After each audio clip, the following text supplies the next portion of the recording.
I literally cannot mentally process the absolute, like, unmitigated violence of this Monday schedule right now. Oh, honestly, same. It is completely unhinged. Like, I am currently mid-spiral. I was just sitting in my car looking at my steering wheel and wondering how I even got here. Yeah, I get that.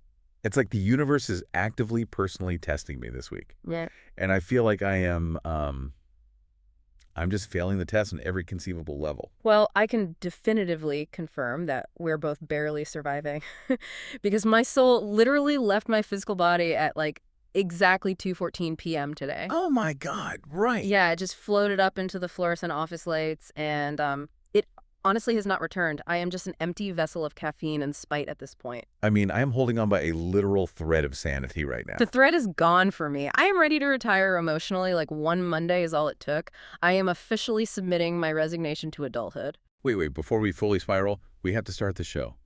Good morning, babes. And welcome back. Of course, babes, good morning, good night, good day. We love you for being here, babes. Welcome to the absolute madness, honestly. We are so glad you are down in the trenches with us today. We have honestly been spiraling all evening.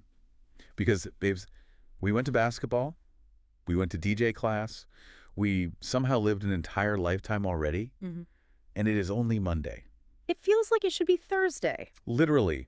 Let me just unpack this for a second, because adult schedules are feeling deeply, deeply emotionally violent right now. Oh, completely violent. I was running around all evening, literally panting, just trying to balance, like, hobbies, work, podcasting, and literal physical survival. Which is a lot. It is. And I just had this devastating realization in the car on the way back from DJ class, just staring at a red light. This is not the soft girl life I imagined for myself. Not even close. You are a million miles away from the soft girl life. I mean, I am supposed to be in a matching, neutral-toned linen set. I am supposed to be drinking like an iced matcha, slowly, gazing out at a calm body of water. Maybe journaling. Yeah, journaling about gratitude or whatever. Exactly. But instead, I am aggressively sweating on a local basketball court, fighting for my life in the paint, and then immediately trying to figure out how to match BPMs on a Pioneer deck. While your whole life just falls apart in the background. Right. The emotional whiplash of trying to be athletic, artistic, and employed all in one 24-hour period it's sending me over the edge. I'm just going to stop you right there and deliver the cold, hard truth. Soft girl era. Babes, this is survival era. It really is. There is no linen. There is only sweat, panic, and the desperate hope that you don't accidentally, like, drop the O chord and silence the entire room. So true. The sheer delusion we sold ourselves thinking we could just hobby our way into inner peace. You do not find peace in a beginner's DJ class on a Monday night in a strip mall. Okay, wait, that is so valid. You just find overwhelming anxiety and a profound sense of inadequacy because you literally can't figure out the crossfader. Oh my God, yes. I was trying so hard to romanticize the chaos. I was looking in the rearview mirror like, oh, look at me, a multi-hyphenate woman of the world. That's so delusional. I know. I was like, I have layers. But no, deep down, I am just a deeply tired girl who needs a 4-hour nap in a dark room. Exactly. I'm ready to tap out. I want to throw my metaphorical towel into the ring, but we can't because the Snark squad needs us. They really do. They are relying on us to decode the absolute mess that is happening right now. Which brings us to our absolute favorite part of the week. We need to give a massive shout out to all the babes sliding into our DMs with their shady, snarky, or stupid submissions. It is truly a gift. Babes, honestly, we are obsessed with the mess. You guys are so unhinged, and you never, ever disappoint us. The level of chaotic behavior in our DMs genuinely gives me a reason to keep going when the Monday blues hit. Let's just get straight into the first one, because I have thoughts. Okay, here we go. Concession number 1.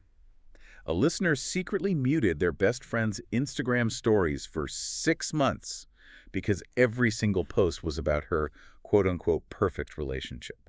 Oh, wow. Yeah. So the debate for us... self-care or hater behavior? Oh, this is textbook hater behavior. I am judging this aggressively but fairly. Really? Yes. Listen to the mechanics of what is happening here.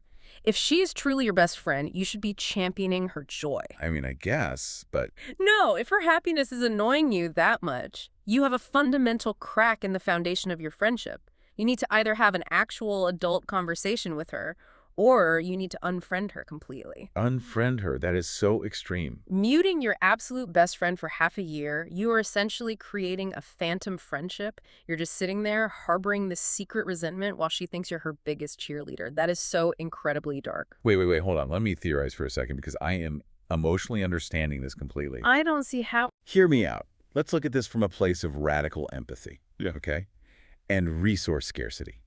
Emotional resources, that is. Oh boy. If you are going through a massive dry spell, or your own dating life is an absolute dumpster fire of ghosting and breadcrumbing, watching someone else post like, he bought me flowers just because every single Tuesday is emotionally damaging. But she's your best friend. You're supposed to put on the sunglasses and cheer. Sometimes, to protect your peace, the sunglasses are the mute button. No, absolutely not. It's self-care. Look at what she didn't do. She didn't block her. She didn't leave a nasty comment. She just curated her own digital reality to survive the season she is currently in. That is such a cop-out. She recognized her own emotional fragility and put up a boundary so she wouldn't project her bitterness onto her friend. I think it's actually highly evolved. I reject that entirely. Look at the underlying motive. We have completely weaponized the therapy speak term, protecting my peace, to justify just being a bitter friend. I wouldn't call it bitter. If you cannot handle the sight of your best friend being loved properly, you need to log off and go to an actual therapist, not manipulate the Instagram mute settings to hide from reality. It's shady, period. Okay, we're going to have to agree to disagree because I think it's a necessary survival tactic. But let's move to confession 2. And babes, this one hits a little too close to home. Oh. I am feeling personally attacked. A listener lied and said they were on the way to dinner while still fully standing in the shower. Oh my God. So, debate survival tactic or chaotic disrespect? Chaotic disrespect, 100%. Really? Let's break down the exact unforgiving math of this delusion. If you are fully submerged in the water of a shower and you text on the way, you are not just lying to your friend, you are lying to the universe. Okay, lying to the universe is a bit dramatic. Let's calculate. A shower is at least 10 minutes.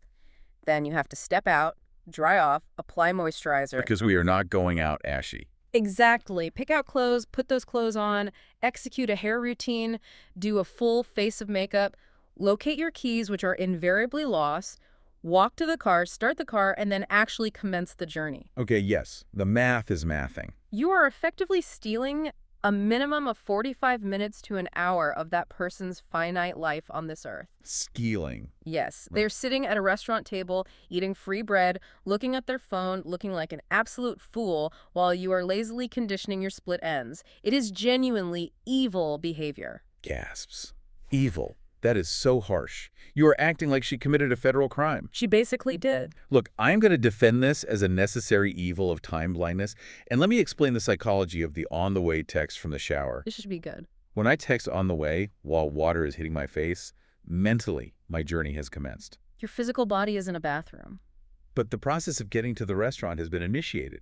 The shower is step 1 of the departure sequence. That is unhinged logic. If I tell the honest truth and say, I'm in the shower, the person waiting will panic. They will do the exact math you just did, and they will get furious.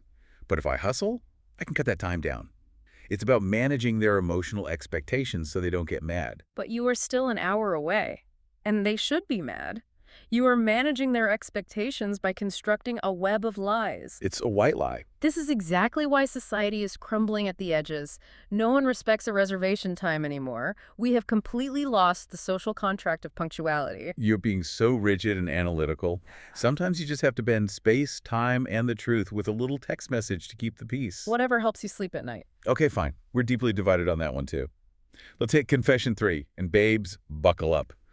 A listener hooked up with their ex during Memorial Day weekend last year, immediately regretted it, and invited him to hang out again this year. Oh my God, I am spiraling. I know. Debate week moment or textbook stupidity. This is the absolute definition of textbook stupidity. Look at the complete and utter lack of self-preservation. It's pretty bad. Let's use a behavioral conditioning metaphor. You touched the hot stove last Memorial Day. You severely burned your hand. You cried about it. You probably complained to your group chat for 3 weeks about the burn. Oh, definitely. And then exactly 365 days later, you walk up to the exact same stove and say, "Hey, stove, want to turn up to 450 again and see what happens?" Stop. That is so accurate. It is a toxic cycle of your own making. You are actively, voluntarily choosing chaos.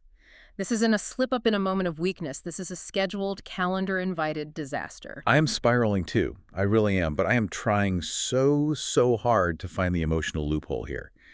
Let me just play devil's advocate for 1 second. Good luck. Memorial Day weekend has a very specific, undeniable psychological vibe, right? Yeah. The weather is finally getting warm. The seasonal depression is lifting. The mango margaritas are flowing. Everyone is wearing cute little linen outfits. It is a highly nostalgic, romantically charged weekend. That doesn't excuse texting an ex. But maybe last year the regret was just situational. Maybe the timing was off. Maybe she thought, oh, we've both grown so much in a year. We've matured. Let's test the waters. It's a weak moment brought on by the changing of the seasons. Do not blame the changing of the seasons for texting a toxic ex. That is a massive, glowing red flag. Nostalgia is a liar. Okay, well, write that down. It's true. Nostalgia makes you forget all the reasons you broke up and only highlights the 3 good dates you had. You don't invite a known mistake over for a sequel and slap the label of nostalgia on it. You're so right. They call it what it is, a complete lack of boundaries. She is an agent of chaos, she knows exactly what she's doing, and she's going to end up crying in her group chat by Tuesday morning. Yeah, when you put it like that, it's a total mess. But honestly, we love the mess. Keep sending them in, Snark Squad. Please do. Speaking of messes, we also need to officially say rest in peace to our summer bodies. We need to hold a tiny funeral for them right here, right now. Truly. Put them in the ground, say a beautiful eulogy, lower the casket. Because, babes, this pizza dip we made tonight, absolutely diabolical. I am having a literal spiritual crisis over the amount of cheese I just consumed. It was so much cheese. We literally just went to basketball. We barely survived the cardiovascular trauma of the court. I was running up and down, out of breath, thinking, yes, I am an athlete. I'm engaging my core. I am going to look so snatched for summer. Right, the delusion was strong. And then we came home and ate, like, NFL linebackers returning from a victorious Super Bowl. It's the sheer delusion for me, the absolute unshakable delusion of pretending that 45 minutes of mediocre, uncoordinated dribbling somehow mathematically cancels out ingesting 2 pounds of melted mozzarella, cream cheese, and heavy pepperoni. It felt like it did at the time. The human brain's ability to compartmentalize is astounding. We really sat there, still breathless from the basketball court, our faces red, and scooped up half a baking dish of pure dairy, fully convincing ourselves we had earned it. The deep emotional power of melted cheese cannot be overstated. You don't understand. It just heals things. It heals the cellular trauma of the Monday. It definitely coats the arteries. It coats your nervous system in comfort. But now I'm spiraling about why summer body culture feels completely fake and unattainable the exact second you have one genuinely good, savory snack placed in front of you. Literally the second. Like, who even wants a summer body when hot, bubbling pizza dip exists? The wellness influencer inside of my soul is crying out for a green juice, but the rest of my physical body is so full, so warm, and so happy. Let's be real, summer body culture is a scam designed by the fitness industry to distract us from the profound joy of complex carbohydrates. Honestly, facts. I have accepted my fate. My summer body is a body that exists in the summer, fueled by cheese. At this point, we may need another vegetarian week immediately, like a full systemic cleanse. Yeah. Nothing but kale, lemon water, and good intentions starting tomorrow morning. Good luck with that. I am emotionally committed to wellness again. I am manifesting health. I am literally audibly imagining reaching for more of that dip as you speak. Your vegetarian week can start without me. Pass the crackers, please. You are an absolute menace to my health goals. Yeah. Okay, before we dive into the main event, we have to talk about the fact that we already missed Memorial Day weekend. Because, babes, the work week is already kicking our asses, and it's barely begun. It is a physical and psychological assault. Returning to the reality of the corporate world after a long weekend is a form of emotional trauma that we do not discuss enough as a society. It really is. The emotional crash after the freedom is so steep, you get the bends. You spend 3 blissful days completely forgetting you have a job, a mortgage, or any societal responsibility. You become a creature of pure leisure. You are just existing in the sunshine. Yeah. And then Tuesday morning hits, you open your laptop, and email pings, and it feels like a personal targeted attack on my human spirit. It really does. Like, how dare you ask me for a deliverable by EOD, Brenda?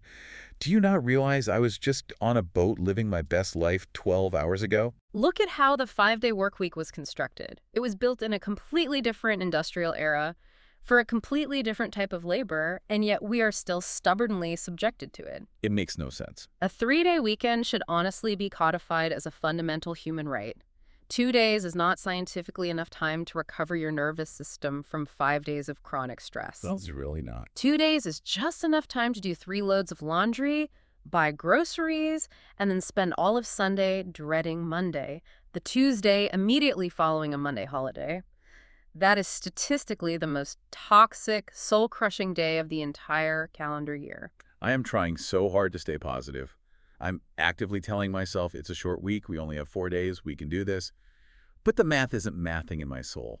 I feel deeply betrayed by the calendar. I have already checked out. I am emotionally packing a tiny suitcase for a vacation that doesn't exist. I'm mentally boarding a flight to Cabo right now. Yeah. Take me with you. Okay, speaking of emotional violence, targeted attacks, and absolute devastating betrayal.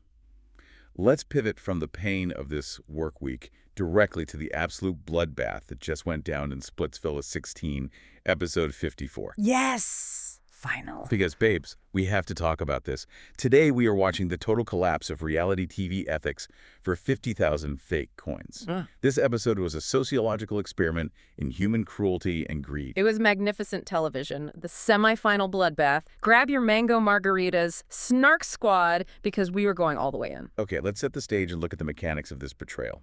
The episode starts, and it's the morning after the last incredibly stressful dumb session. The villa wakes up to this beautiful sun-drenched morning. The birds are chirping. Everyone is super relaxed, lounging around by the pool. Just vibing. Exactly. Gulu, Kyra, Tane, and Sandy are all chilling, completely stress-free because they already secured their ticket to the finale. They think they've made it to the finish line. The vibe is so deceptively peaceful. It's the calm before the absolute hurricane. And then, before the hurricane hits, we get the most awkward, jarring thing imaginable. We get a massive, incredibly forced Philips body groomer product placement. Oh my God, I couldn't breathe. It was so funny. It was cinematic whiplash. Look at how reality TV tries to seamlessly weave in these corporate sponsorships, and it always fails spectacularly. The contestants get a notification, they find these electric razors, and Sunny Leone and Karan Kundra leave a note basically saying, shave your body to prep for victory. Literally. The transition from, hey guys, groom your chest hair and make sure your legs are smooth, to, hey guys, you might be violently eliminated from your dreams today, was absurd. I was crying laughing.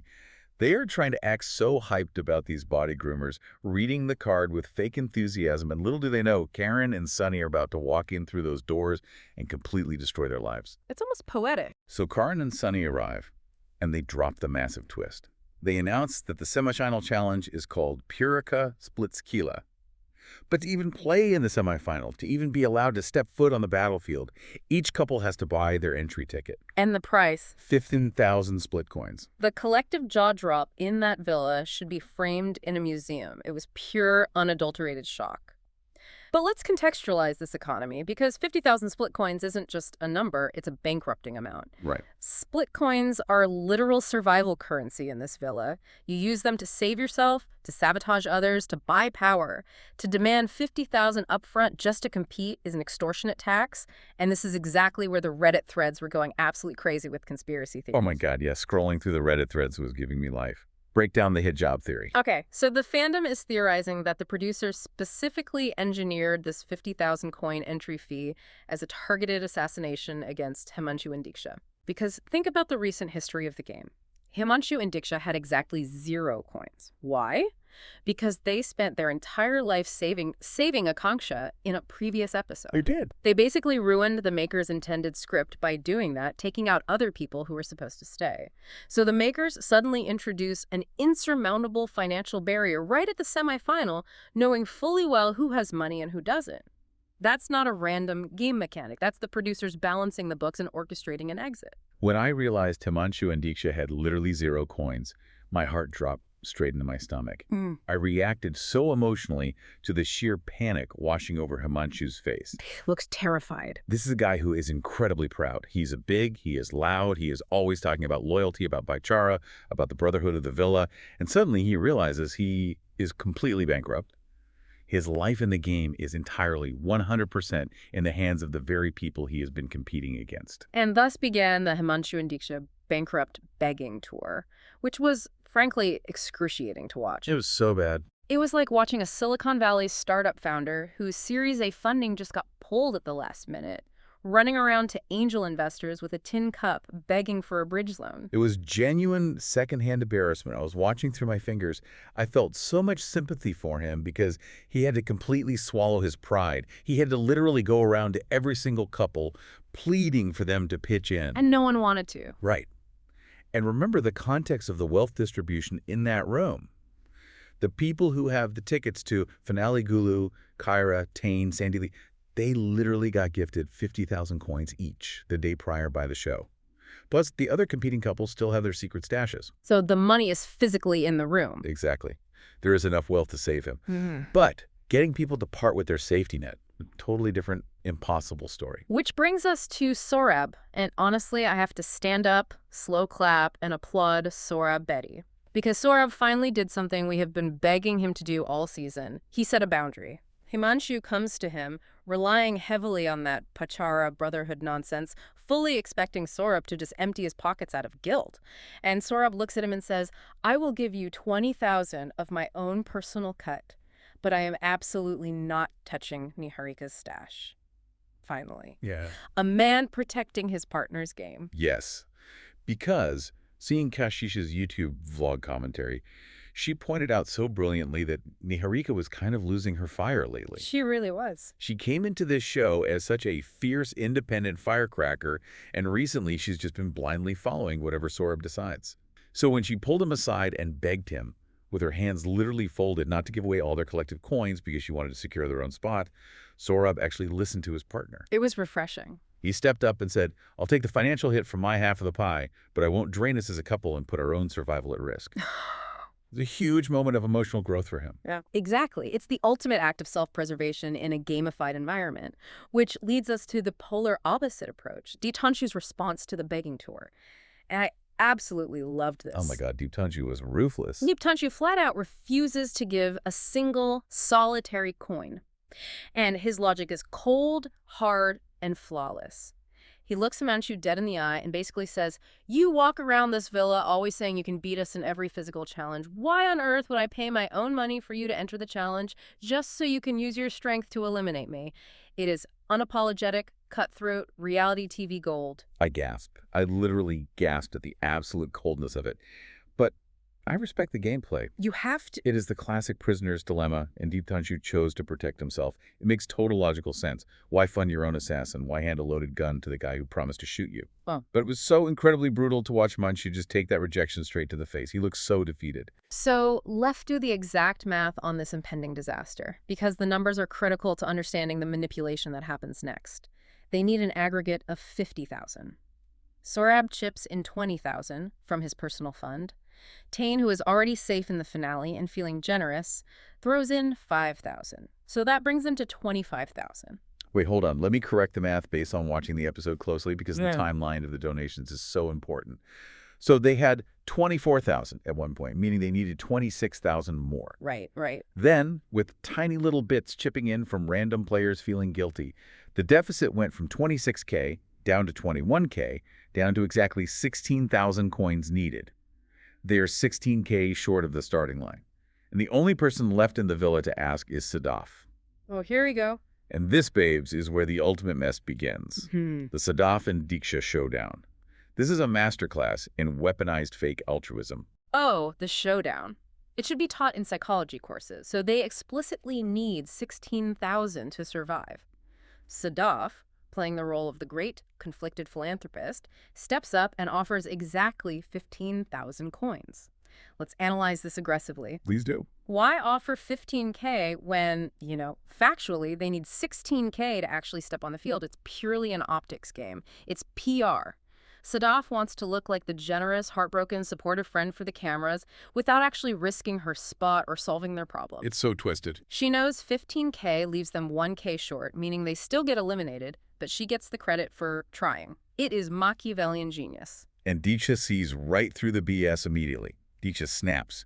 She basically calls Sadaf out in front of the entire villa saying, you aren't really helping us, you know that's not enough, so don't stand there and pretend to be the nice girl just for the cameras. Good for Diksha. And honestly, I passionately defend Diksha here. Scrolling through the Reddit threads, they're completely backing me up on this too. Diksha was just reacting emotionally to a fake friend. She is standing there watching her partner's dream literally die, and Sadaf is trying to buy good karma on a discount. And how does Sadaf react to being called out? She immediately deploys Darvo, deny, attack, and reverse victim and offender. She enters her ultimate victim era. The victim era was wild. She uses Diksha's one perfectly valid criticism as the ultimate escape hatch to retract the $15K offer entirely. She starts crying, pulling the fake money off the table, and tells Himanshu, "Look how your partner is speaking to me. Put yourself in my shoes. Look how badly I'm being treated." It is genuinely astonishing to watch her twist the narrative so she becomes the injured party. I was screaming at my television. Seeing Kashish's YouTube vlog, she tore Sadaf apart over this exact moment. She literally called Sadaf a professional gaslighter with a massive victim complex, and she's completely right. She hit the nail on the head. It's the concept of heads I win, tails you lose. Sadaf wants to eliminate her biggest physical competition, Himanshu, to secure her own path to the finale, but she also wants Himanshu to comfort her and tell her she's a good person while she holds the knife. It's radioactive levels of toxic. If you were sending him home, at least have the spine to own your villainy. Be the villain. Look him in the eye and say, "You're too strong of a competitor. I want to win. I'm not giving you the money." Yes, own it. Don't cry, retract the fake money because his partner correctly identified your manipulation, and make his elimination all about your fragile feelings.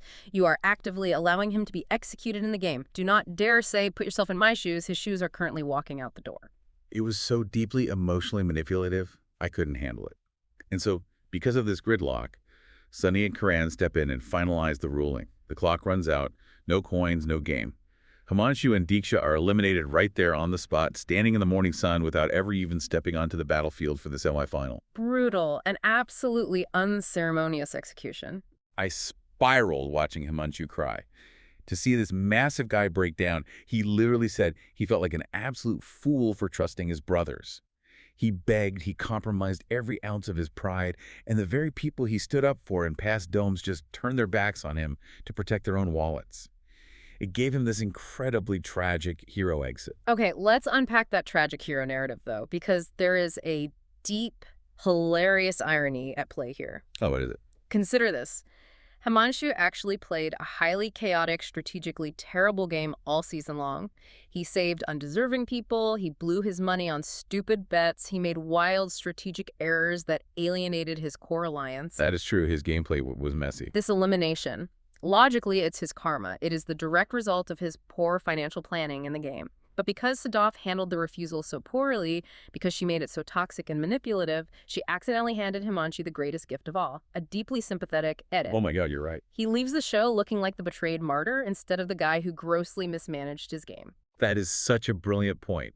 The edit completely flipped in his favor at the very last second because Sadaf was so insufferable about the money. But man, the emotional toll of that exit still lingers. Okay, so after the tears dry and the remaining contestants shake off the guilt, we finally get to the actual physical challenge, Pyar Splits-Qila. Let's break down the rules and the physics of this challenge. So the Snark squad understands the actual physical stakes here because it was a lot of moving parts and exhaustion. Sure, hard. They have exactly 5 minutes total on the clock. The girls have to dive into this underwater grid, holding their breath for 10-second intervals to retrieve ammunition, which are these heavy balls. They swim up, pass them to the boys.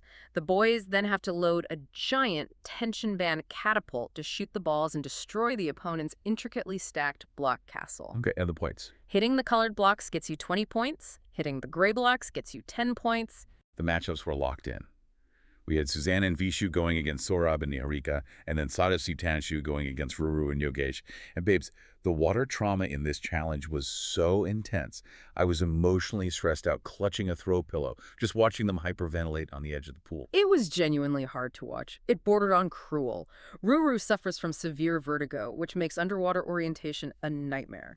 Sadaf literally does not know how to swim. She has 0 aquatic skills, and they are throwing these girls into a deep pool, forcing them to fight water resistance and panic over and over again. But wait, can we pause and talk about Sadaf's redemption arc in this specific challenge? If we must. Because despite the fact that her social game and that whole toxic coin situation earlier in the morning was incredibly manipulative, she actually killed this physical task. Yeah. She doesn't know how to swim. She is visibly terrified. Her heart rate must have been at 180 BPM, but she manages to dive down and retrieve 8 balls. Yeah. I have to give her massive props for the sheer physical hustle. She pushed through genuine visceral panic. I will absolutely give credit where it's due. She fought hard in the water. Her survival instinct kicked in. But let's look at the other matchup because the disparity is hilarious. It was bad. Niharika completely dominated the water grid. She moved like a dolphin and pulled 9 balls out of the water. Suzanne, on the other hand, only managed 6. And why? What was the variable? This is the funniest part of the entire episode. The yapping. Suzanne couldn't focus because Kyra, who, mind you, is safely sitting dry on the sidelines with her ticket to finale, will not stop screaming instructions. Oh my God, the incessant yapping. Kyra was just barking orders from the peanut gallery like she was an Olympic swim coach. Scrolling through the Reddit threads, they were dragging Kyra so hard for this today. They were like, can Kyra shut her mouth for 5 consecutive seconds? No, she cannot. Think about the physics of underwater acoustics. Suzanne is underwater. Her goggles are fogging up. Her lungs are burning. She's experiencing massive sensory overload. And all she hears echoing through the water is Kyra screaming, go left! No, the other left. Get the blue one. Swim faster. It completely shattered Suzanne's focus. It's the ultimate backseat driving, but translated to reality TV physical challenges. This is exactly why you never let your friends coach you unless they're actually in the arena, bearing the physical burden. Moving to the catapults, the carnage was real, and it came down to pure mechanics and aim.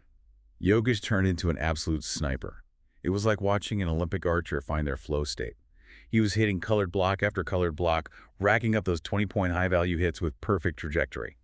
While his partner, Diksha completely collapsed under the pressure. He looked like he wasn't even trying. He was misjudging the tension on the catapult. He was missing the structure entirely. He wasn't even aiming for the high-value colors. It was a pathetic, uncoordinated showing next to Yogesh's sheer dominance. Meanwhile, the other battle between Vishu and Saurabh was a neck-and-neck war of attrition. They were just trading blows on those castles, dismantling them piece by piece. It was very close. Okay, before we get to the final scores and see who actually survives this, I have to bring this up because it proves how completely unhinged our fandom is. Have you been scrolling through the Reddit threads? Did you see that crazy rumor that was circulating before the episode actually aired? Oh, the alternate reality conspiracy theory. Yes. The delusion of stan culture. I read this massive, highly detailed financial curveball spoiler post claiming that Ron and Asmita performed this elaborate comedy routine where Ron cross-dressed and that Gulu somehow won the physical challenge while yelling strategy across the floor. Babes, people were rioting online. They were losing their minds. They were writing essays about production favoritism for Gulu based on this completely fabricated rumor. It is hilarious how chaotic the fandom is. They literally construct entirely fake alternate realities, manifest these phantom scenarios online, and then get furious about the imaginary injustice. Look at the facts. In reality, Gulu was sick in bed with a high fever and already had a ticket to finale. He wasn't even there. He wasn't even in the same zip code as the challenge, and Ron and Asmita, not even in the equation. It's fascinating how reality TV edits, combined with thirsty spoiler accounts desperate for clicks, create these literal Mandela effects. We are out here as a society fighting literal ghosts. Fighting literal ghosts in the comment sections. Okay, so the actual results of the Catapult War. The hosts read the scores. Yogesh and Ruru absolutely obliterate Sadaf and Deeptanshu. The final score is 370 to 220. It's a bloodbath. A total wipeout. And in the close match, Saurabh and Niharika edge out Suzanne and Vishu 280 to 250. Just a razor-thin 30-point difference. And here's the kicker, the final twist of the knife. The producers announced that the winners get to legally absorb the losers' Splitcoins into their own banks. So suddenly, the wealth gap explodes. It was insane to watch. Saurabh and Niharika absorbs Suzanne and Vishu's bank, catapulting them to 198,200 coins. Ruru and Yogesh absorb Sadaf and Deeptanshu's, taking them to a massive 148,500. The rich get absurdly richer. The wealth transfer was brutal. But the exits, I have to admit, I almost cried at Vishu's exit speech. It was so incredibly wholesome and grounding. He stood there and talked about his journey being a rejected roadies auditionee, someone who came into this house with barely any Instagram followers, a total underdog. Yeah, he really fought for a spot. And yet he managed to fight his way through pure grit, to the semifinals of Splitsvilla against people with massive follower counts, PR agencies, and pre-existing fan bases. It was such a real, vulnerable moment that pierced through the reality TV artifice. It was a genuinely classy exit, a rare moment of dignity. So the dust finally settles on the battlefield, the tears dry, and our final 4 couples are officially locked in for the ultimate showdown. We have Gulu and Kara, Tane and Sandy, Ruru and Yogesh, and Saurabh and Niharika. What an absolute powerhouse lineup. Okay, we have to formally debate some of the messiest dynamics and behavioral patterns from this episode. Let's move into our segments. Segment 1, most delusional couple. We need to debate who is surviving entirely on physical attraction and pure chaos without an ounce of actual compatibility. It's not even a debate. The focus has to be Sadaf and Diksha. Oh, absolutely. Let me point out the sheer emotional disconnect between these two people. It is staggering to witness. We literally watched Sadaf have an absolute emotional breakdown earlier in the day. She was inconsolable. She is sobbing, hyperventilating, claiming she is deeply traumatized over the guilt of betraying Himanshu and not giving him the coins. She is in absolute emotional shambles. And then the camera cuts to Diksha, and he happily admits to the producers with a big carefree smile on his face that he slept like a baby last night because they have zero expectations of each other. I officially crown them the kings and queens of delusion. Look at the psychology here. They truly think they are a solid match navigating a dating show, when in reality they are basically just polite coworkers who happen to share a cubicle desk. That is so true. There is no romantic foundation, there is no shared value system, there is no emotional tether. She's constantly operating at a level 10 emotional frequency, a chaotic whirlwind of feelings, and he is operating at a dial-up internet frequency of pure apathy. To think they could win a show fundamentally about love and connection is the ultimate delusion. Polite coworkers operating on dial-up internet is taking me out. It is so perfectly accurate. Okay, segment 2. Who would fail DJ class first? Tying this all the way back to our own intro spiral about our DJ class trauma and the Pioneer decks, which of these contestants would completely emotionally collapse trying to DJ a set? Himanshu. Without a shadow of a doubt, he would crash and burn. Why? Tell me your thesis. Break it down. Because Himanshu's entire operating system relies on the ecosystem supporting him. If Himanshu took a DJ class, he would show up with zero actual equipment. He wouldn't bring a laptop, he wouldn't bring his own headphones, he wouldn't even have a USB drive with tracks. Oh my God, he wouldn't. He would boldly expect the other beginner DJs in the class to just hand over their expensive laptops because of Bachara. He'd expect them to crowdfund his set, and when the instructor tells him to plug in his O cord and no one helps him do it, he would sit down in the middle of the dance floor and cry about how the brotherhood of the DJ class has failed him. Oh my God, yes, I completely agree. He wouldn't even mix a single solitary track. He'd spend the entire 60-minute set just talking on the microphone about brotherhood, loyalty, and betrayal. Exactly. The crowd would be standing there, drinks in hand, waiting for the beat to drop, and he'd just be doing spoken word poetry over a silent room about how Diksha didn't lend him a power cable. It would be a catastrophic failure. Exactly. Total systemic collapse. Yeah. Moving on to segment 3, biggest red flag energy. We need to dissect the biggest behavioral warning signs from this entire chaotic episode. I think we both know exactly where this is going. The Darvo Queen. It's Sadaf's weaponized victimhood. I am going to passionately break this down because it's a plague in modern relationships. Saying the words, "put yourself in my shoes," to a person you are actively allowing to be eliminated from the game is the ultimate toxic red flag. It is deeply narcissistic. Yes. It's the emotional equivalent of running over someone's foot with your heavy SUV, and instead of apologizing or calling an ambulance, you get out of the car, start sobbing, and scream at the person with the crushed foot. "Do you know how stressed I am about my car insurance premium going up because of this? Comfort me right now." That is the most perfect analogy you could possibly make. We all know people exactly like this in real life. Friends who cause massive drama, actively create a destructive situation through their own selfish choices, and then immediately start crying the second they face minor criticism, so that you, the actual victim of their chaos, are forced to suppress your valid anger and comfort them instead. It's infuriating. It is an incredibly effective manipulation tactic because it shifts the entire focus away from their bad behavior and forces the injured party to regulate the aggressor's emotions. It is a giant, glowing, neon red flag. It is terrifying when you put it plainly like that. It is so manipulative. Okay, our final segment. Segment 4, reality TV soft girl era. We need to discuss whether reality TV dating is actually fundamentally compatible with peace, wellness, and the soft girl aesthetic we all crave. It's not. The evidence is right in front of us. Look at the tragic devolution of Niharika over the course of the season. This breaks my heart so much. I have to emotionally echo what Kashish said in her vlog because it was so poignant. Niharika came into this villa on day one as a total firecracker. She was fiercely independent. She spoke her mind. Without hesitation, she had this beautiful, strong, unbothered energy. She is a force. And over the course of these 54 grueling episodes, we have watched her light dim. We watched her shrink to fit the game. Now, she just anxiously follows Sorab's lead.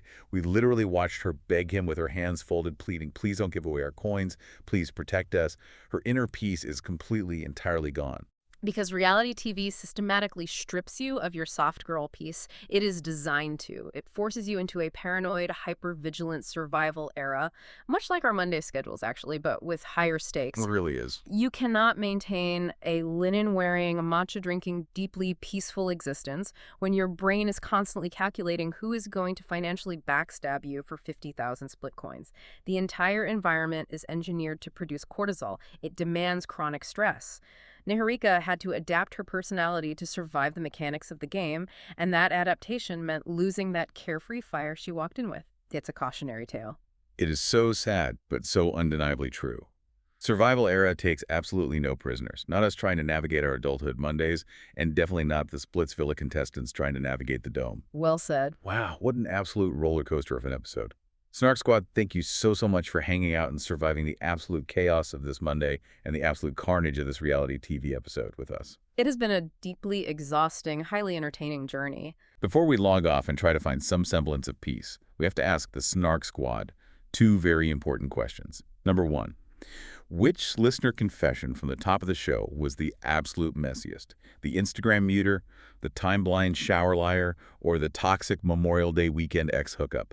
Let us know in the comments. Defend your stance. And number two, is pizza dip truly worth ruining our summer bodies for? For the official record, my answer is firmly, aggressively, and unapologetically yes. Give me the cheese. I am still trying desperately to hold on to my wellness dreams, but I cannot deny that the cheese was very, very good. Babes, please remember to like, comment, subscribe, and share this podcast with your absolute messiest bestie who needs to hear these hot takes. We appreciate every single one of you surviving the chaos with us. And before we go, I want to leave you with one final provocative thought to mull over while you go about your week. If a gamified environment can so easily strip away a contestant's deeply held morals, loyalty, and pachara for 50,000 totally fake coins, what does that say about how easily our own loyalties can be bought and sold in the real world when the stakes are actual dollars? Think about that. So until next time, stay chaotic, stay messy, and we will see you on the Snark side.